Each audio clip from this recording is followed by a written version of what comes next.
pemimpin-pemimpin yang Saudara Halim ulas tadi, mereka selalu melau-laukan kononnya mereka pejuang agama, bangsa dan sebagainya. Sampai sekarang pun Menteri Undang-Undang tidak pernah insaf lagi. So, adakah ini memalukan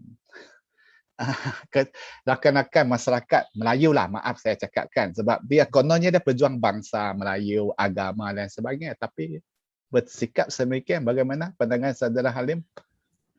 Ini yang selalu dilaung-laungkan oleh Kerajaan Perikatan Nasional. Semasa awal mereka mengambil, saya boleh kata mereka merampaslah kerajaan yang tebuk atap yang yang dipegang oleh Kerajaan Pakatan Harapan pada ketika tersebut. Jadi apa yang dilaungkan semasa PH menjadi kerajaan ialah PH ini anti Melayu, PH ini tidak memperjuangkan hak keistimewaan orang Melayu, PH ini derhaka kepada Sultan, Islam terancam di bawah pemerintahan PH, dan pada saya berbagai-bagai lagi lah. Dan ini pada saya, bila mereka memegang tampuk, tak ada satu apa pun yang mereka perjuangkan semasa mereka menjadi kerajaan. Ini adalah satu yang sangat ironik, satu benda yang sangat pelik, dan saya pun tak faham apa sebenarnya. Dan bila kita lihat berlakunya siri-siri penderhakaan kepada Yang di-Pertuan Agong, tidak mengikut perintah supaya ordinan darurat itu dibahaskan dan diundi di Parlimen, apabila sekarang wujud pula krisis perlembagaan, tidak boleh nak kerana Perdana Menteri tidak mahu meletak jawatan apabila telah hilang majoriti. Ini masalah yang lebih banyak, masalah yang lebih rumit dicipta oleh kerajaan PN yang kononnya menjadi juara di dalam mengatakan kami adalah pejuang kepada bangsa Melayu, kami adalah pejuang Islam, yang menjadi suatu zikir di bibir-bibir pemimpin mereka, tidak kira di dalam PAS ataupun dalam UMNO maupun di dalam Parti Bersatu itu sendiri. Jadi kalau kata kita lihat dengan keadaan sikap pemimpin-pemimpin yang sebegini, dan ini pada saya sangat memalukan, dan mereka tidak layak lagi untuk mengklaim mereka adalah juara kepada semua isu ini. Kita lihat macam-macam isu. Contoh paling mudah yang saya kira isu Adib.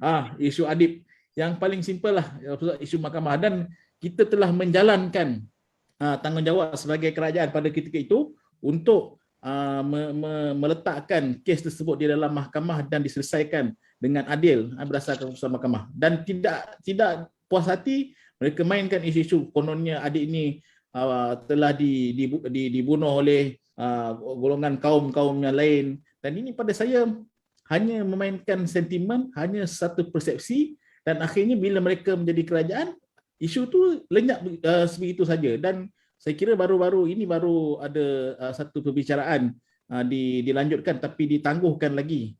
Kalau kata betul-betul mereka mahu memperjuangkan isu ini, sepatutnya isu ini dipercepatkan ataupun diselesaikan dengan segera ketika mereka jadi kerajaan, dan jangan buat isu kata kita sibuk dalam menangani COVID, kerana mahkamah ada sistemnya sendiri dan mereka sebagai ahli politik atau pemimpin negara ada tugasan yang lain, dan kuasa itu adalah berasingan dan tidak ada kena-mengena antara satu sama lain. Ini yang kita harus faham. Dan kalau kata ini dengan sikap pemimpin yang berintegriti rendah sebegini, dan saya berasa sangat malulah kita di mata dunia.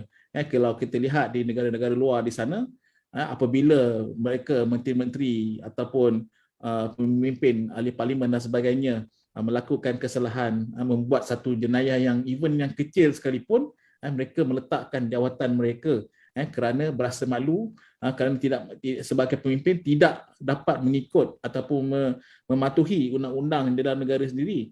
Kalau kita lihat tadi, saya sentuh balik isu tadilah, isu balik keluar negara tak kuarantin, gagal patuh SOP, makan durian dalam kebun, buat majlis dan sebagainya. Ini saya kira satu seolah-olahnya macam negara ini ada dua undang-undang.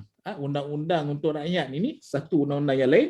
Undang-undang rakyat kalau gagal patuh SOP kena 1,000, even sampai 50,000 pun ada.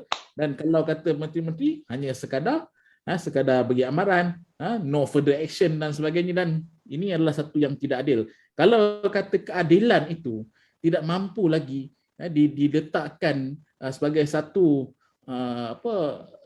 benda yang paling tinggi dalam kita mentadbir negara, kemana lagi harus kita bawa negara ini dalam kita tidak boleh adil kepada semua orang.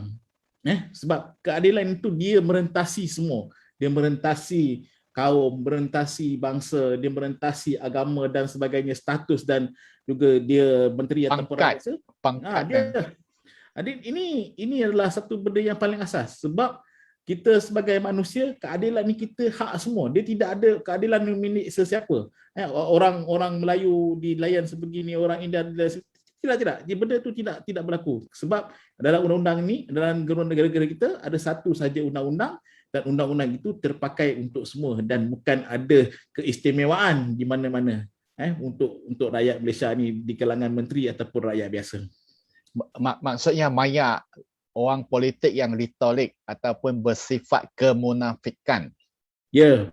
Sentiasa Satu menghasut. istilah yang tepat, saya setuju dengan saudara Tan. Munafik politik, bukan munafik agama. Okey, balik kepada YB. Sorry.